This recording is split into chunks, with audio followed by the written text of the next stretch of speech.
Well, we've had a few showers already this morning, scatter showers and storms this afternoon into the evening. Seems to be focused north and east, Douglas, Abbeville, Fitzgerald, Crisp County, Cordele.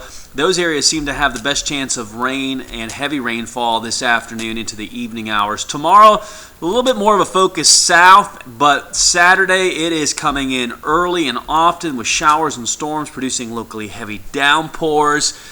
That'll continue right into Mother's Day. Let's talk about the severe threat. Marginal today, marginal tomorrow, 2 to 8 p.m. Damaging winds, hail, flash flooding. That threat for severe weather shunts south and east, but the threat for flash flooding only increases into Mother's Day. Slight risk, 15% chance. Again, the rain totals are going to be very, very significant for our area. 3 to 5 inches of rainfall is expected through Mother's Day into our Monday, so have your umbrella ready. And remember, if you run into a roadway that is flooded, turn around. Don't drown.